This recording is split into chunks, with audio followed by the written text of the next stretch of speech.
Anggota Komisi 3 DPR RI, Rudianto Lalo menilai, langkah kepolisian menetapkan seorang pelajar sebagai tersangka hanya karena tindakan menggigit dalam sebuah perkelahian adalah tindakan yang tidak masuk akal.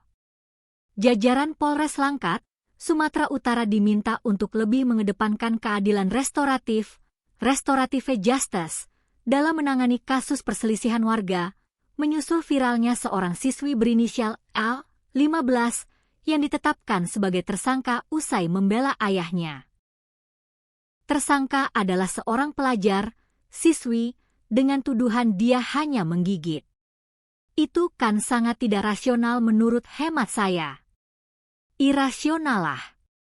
Ya masa menggigit, siswi, kemudian dijadikan tersangka, kata Rudianto di Kompleks Parlemen, Senayan, Jakarta, Rabu, 15 April 2026. Kasus ini viral setelah L, 15, mengunggah video permohonan keadilan kepada Presiden Prabowo Subianto. L mengaku menjadi tersangka setelah mencoba menyelamatkan ayahnya, Japet, yang diduga dikeroyok oleh pria bernama Indra Bangun. Ia menyebut, ayahnya kini ditahan di rumah tahanan, Rutan, Tanjung Pura, sementara dirinya tidak ditahan karena masih berstatus pelajar.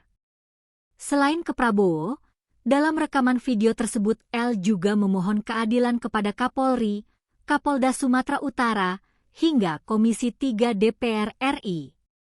Kepala Satuan Reserse Kriminal, Kasat Reskrim Polres Langkat, AKP Gulam Yanuar mengatakan, kasus tersebut bermula dari perselisihan antara Japet dan Indra yang masih memiliki hubungan keluarga serta bertetangga di Desa Turangi, Kecamatan Salapian.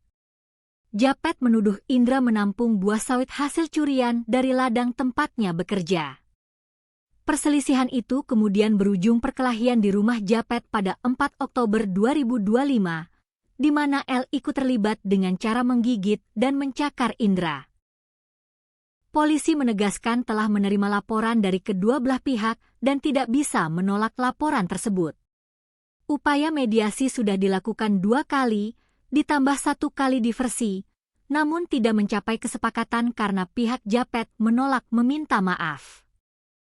Kami sudah beri kesempatan untuk bermediasi 2 kali dan 1 kali diversi, namun tak tercapai, kata Gulam dikutip dari serambinews.com, Sabtu, 11 April 2026. Dalam perkembangan perkara, Indra lebih dahulu ditetapkan sebagai tersangka atas dugaan penganiayaan terhadap Japet dan telah menjalani sidang putusan pada 6 Januari 2026.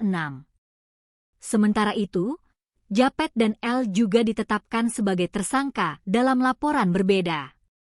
Berkas perkara keduanya telah diserahkan ke Kejaksaan pada 1 April 2026. Gulam menegaskan bahwa proses hukum dilakukan sesuai aturan yang berlaku.